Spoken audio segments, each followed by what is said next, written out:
अंकन समीकरण में सबसे पहले जो चीज के बारे में जानना है हम लोग को, व्यवहार। व्यवहार क्या होता है? कोई भी पैसे से लेन देन जो भी हम लोग लिखेंगे, जो पूरे का पूरा आपको विवरण देगा, है ना, उसको व्यवहार बोला जाता है। जैसे कि व्यापार प्रारंभ किया रोकड़ से, ये एक व्यवहार बन गया भाई, है ना।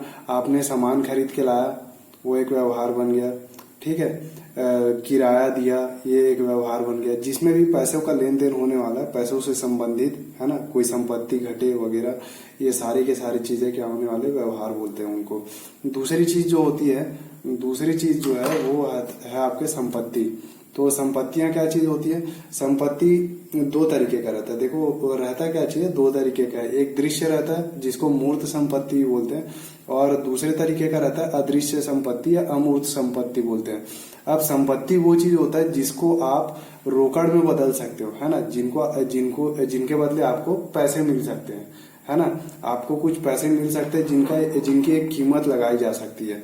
अब देखो किस तरीके का रहता है। मूर्त संपत्ति में क्या क्या चीज है भाई? जैसे कि भूमि, है ना, भूमि की एक कीमत रहती है भाई, है ना।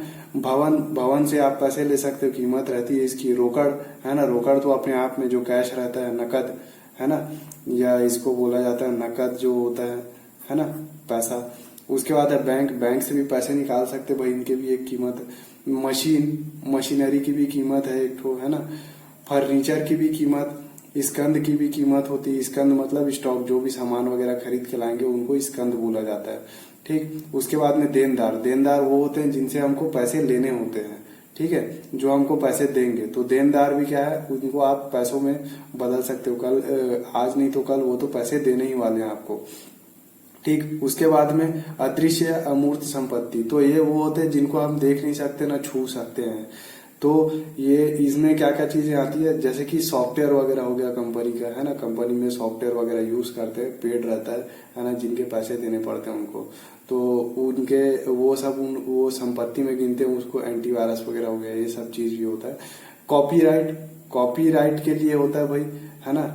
कॉपीराइट के लिए को भी संपत्ति में गिना जाता है। पेटेंट को गिना जाता है संपत्ति में, ट्रेडमार्क को, है ना। ये वो चीजें हैं जो हमें दिखाई नहीं देती ना, हम इनको छू सकते हैं, लेकिन इनकी भी एक कीमत होती है भाई, ठीक। उसके बाद में आती है क्या क्या चीज है भाई? दायित्व। दायित्व क्या चीज होता है? दायित्व वो चीज होता है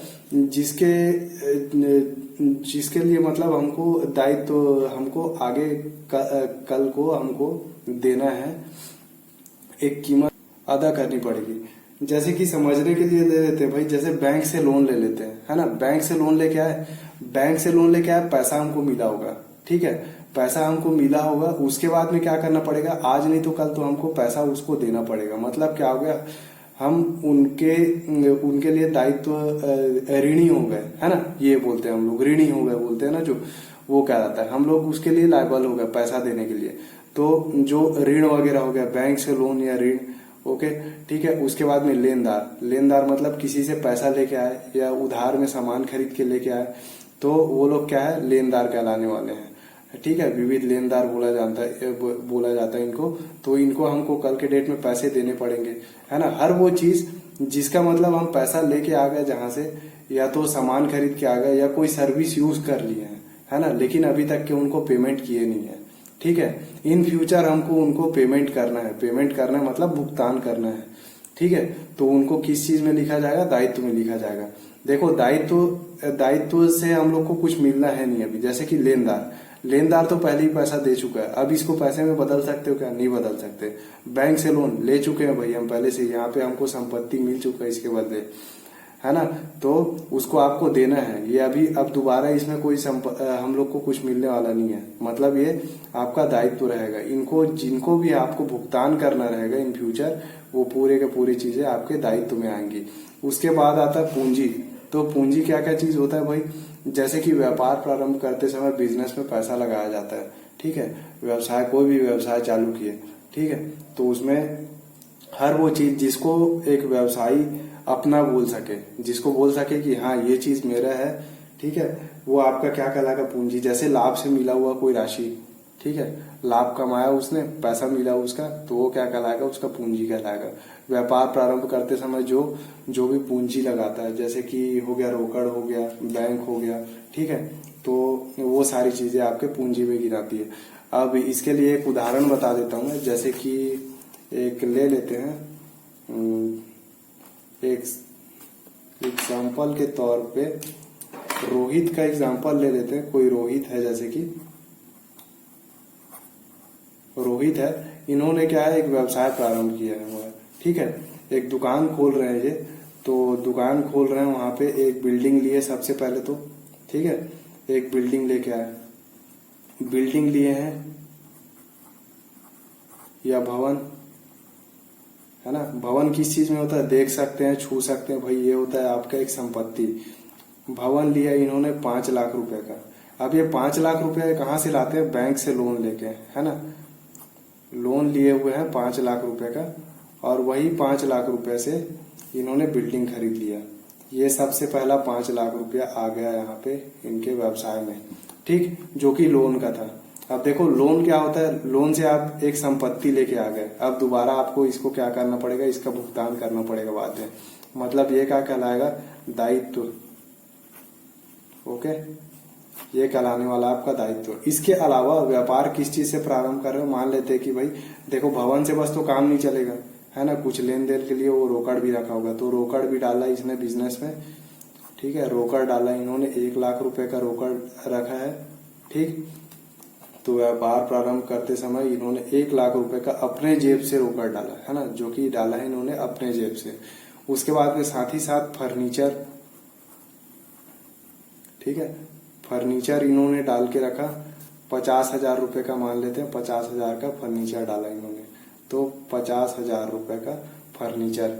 अब देखो यहाँ पे होगा क्या क्या चीज, सारी की सारी चीजें संपत्ति है ना, सबको देख सकते, छू सकते हैं भाई। तो ये सारी चीजें जो है वो पूरी के पूरी चीजें आपकी आ गई संपत्तियां में, संपत्ति, ओके। अब इसके अलावा क्या मैं पूरे को पूंजी बोल सकता हूँ क्या, है ना। तो पूंजी के लिए मैं क्या बोला था, जो चीज को मालिक, जिस चीज में मालिकाना हक रहे, है ना, जिस चीज को अपना बोल सके। तो यार ये 5 लाख रुपए जो है ये बिल्डिंग के लिए लगाया था, क्या वो इसको अपना बोल सकेगा, है ना, जो कि लोन लेके आया था। नहीं, अभी लोन लेके आया था, वो बोल ही नहीं सकता, वो बिल्डिंग को खुद का बोल ही नहीं सकता, क्योंकि वो लोन लेके आया है ना। तो ये तो हो गया भाई इसका दायित्व, है ना, ये हो गया इसका दायित्व। अब ये 1 लाख रुपए हो गया और ये 50,000 का फर्नीचर हो गया। क्या इसको ये अपना बोल पाएगा, बिल्कुल ये इसको अपना बोल सकता है, ये इसी का ही पैसा लगा हुआ है ना। तो ये वाली जो संपत्ति है ये इसके पूंजी में गिनाएंगी। मतलब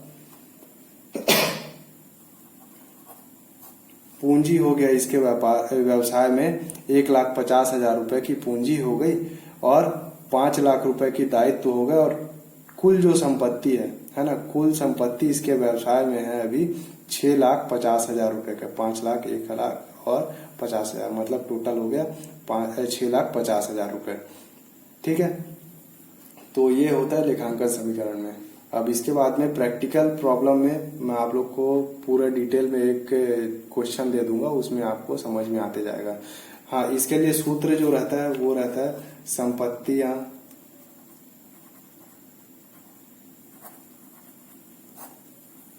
बराबर दायित्व धन पूंजी, ठीक है। तो नामीय लेखांकन समीकरण, एक दायां पक्ष है और एक बायां पक्ष है, ठीक है। तो इन्हीं तीनों चीजों के बारे में जानकारी रहना चाहिए हम लोग को। तो अगले वीडियो में आपको डिटेल बता दूंगा।